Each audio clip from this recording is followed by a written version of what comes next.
don't want to be poor. I don't want to be empty. I don't want to be in need. And this is what Jesus says makes the person blessed. My first reaction is not, "You're right, Lord." My first reaction is, "Really?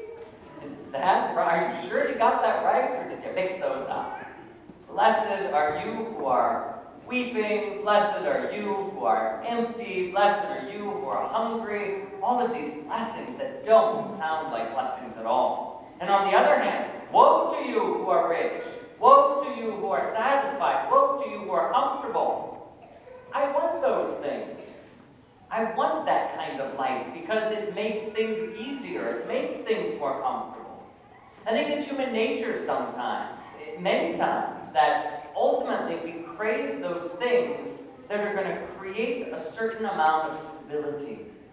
As human beings, we like stability. We like things. We like to know what's coming. We like to know what's around the corner. We like to be sure that our life is standing solid, that the rug is not going to be pulled out from underneath of us.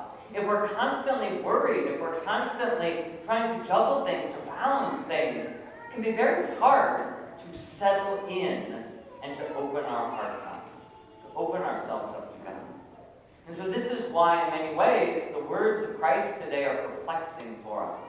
Blessed are those who seem to have these problems.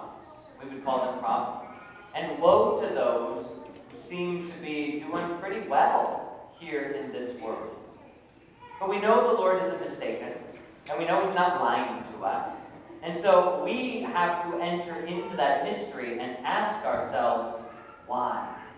Why, Lord, do you say, "Blessed to these and cursed upon these"? Why? Where does that come from? What's going on here? I think when we really get to the heart of it, Jesus is asking us where our heart is. Is our heart set on the things of the world? Or is our heart set on the things beyond this world? Is our heart set on those things that build up a certain comfort, or really the things that are in my control? Because I'll be honest, I don't mind change. I don't mind variety. I don't mind having lots of options. But what I want is I want a participation in that. I want to be able to select the options. I want to be able to dictate the change. I want to be able to have a voice in that. I don't just want it to happen to me out of nowhere. Again, because we kind of like to be in control so that we feel safe, so that we know where things are going, where things are coming from. Today, Jesus reminds us that that kind of security is a false security. That it may seem natural to be secure in our wealth or our financial stability, or it may seem natural to feel safe when we're able to do things according to our own mind and how we've decided. That makes sense. But the reality is, everything about this world is changing. And everything about our world in which we live is going to change.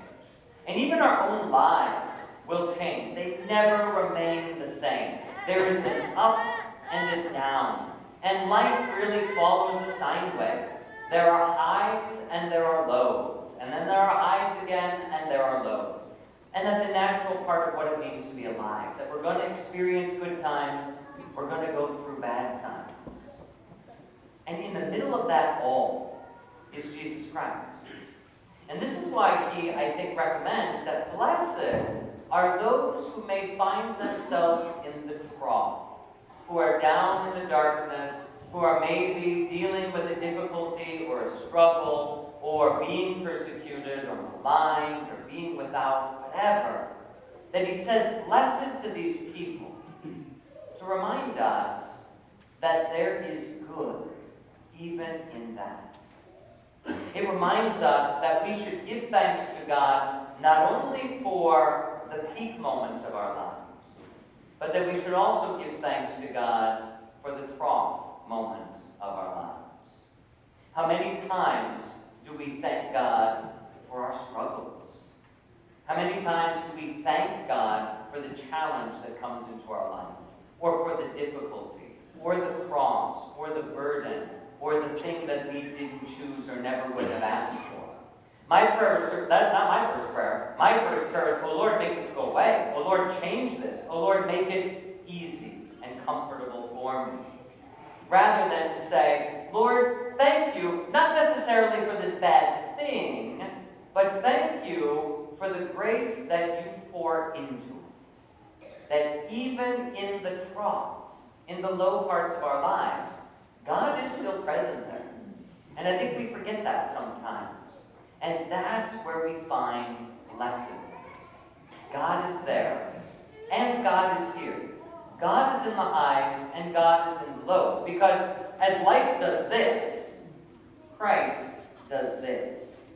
He remains constant, the same yesterday, today, and forever. Christ remains stable. He, his cross, his resurrection, that is what we put our faith in. And when we're anchored to that, and we are chained to that, the highs and lows have less power over us. If we picture the cross as the anchor, and we as spiritually chained and tied to that anchor, the ship of our lives that is tossed on the waves up and down, this keeps us from moving too far away from shore or from crashing into shore. It keeps us where we need to be. So that in our highs, when we may think it's blessed, we realize, oh, wait a minute, I can very easily become greedy. I can very easily become envious or jealous. I can very easily want more and trust in myself. And it's hard then to open up and to give away. So this peak moment may not be a blessing at all. It may indeed be a curse if it's not anchored to Christ. And likewise, the low moments of our lives, they can be blessed if they are anchored to Christ. So the question is, are we anchored to the things of this world?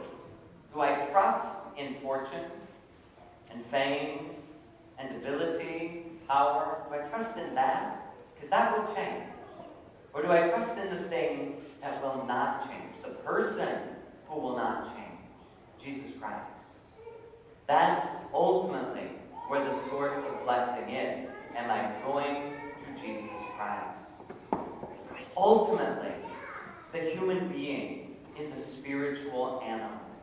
We are created body and soul. And even those who don't know that or who have rejected that, secretly or subconsciously, desire to be spiritual beings, desire to be religious beings. But the problem is, without Jesus Christ as the anchor, without his church as the ship in which we sail, then all we have left is to tie ourselves to the things of the world. And we turn the things of the world into our religion.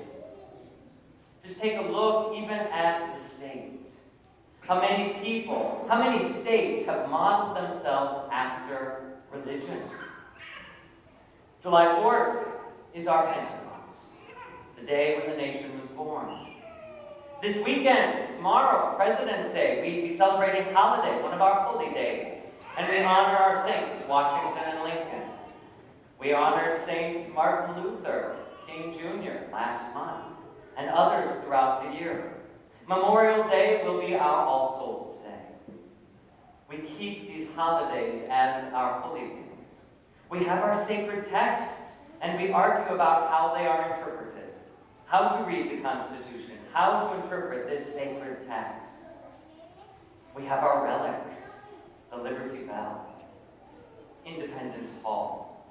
We have our statues of liberty, with Jefferson Memorial, Lincoln Memorial. We have all the trappings of religion in the state.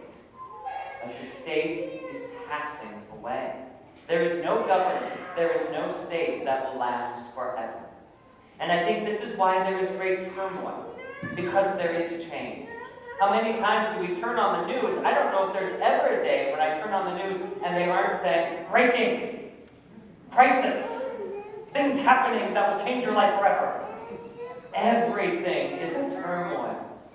Nothing is solid. And when we make politics and the state our religion, we live in turmoil. Because that will not be settled. That will not be stable. That will not last forever. And we see how many people without faith, without religion, have only the things of the world to tie themselves to, and are left unhappy and fight with one another. This is why we need and desire that our Catholic politicians be people of faith. Why we have to be citizens of faith. And we have to be chained to that which is eternal, so that the ups and downs of the world and the passing things will not overtake us. We can rejoice in the highs, we can rejoice in the lows. We can be careful in the highs, and we can be careful in the lows. Because we are tied to Jesus Christ and His church, these things that are eternal and that do not change. And so we come here today as an oasis, as a place of stability, as a place where heaven meets earth, and we encounter eternity. And I invite you to take a little bit of that eternity back out into the world with you. That even as the world changes, you will give a sign to everyone else that you are tied to Jesus Christ, and that you are not moved freely by those waves that go up and down. Root yourself in Jesus Christ, find what it means to be truly blessed, whether you're up here or whether you're down here.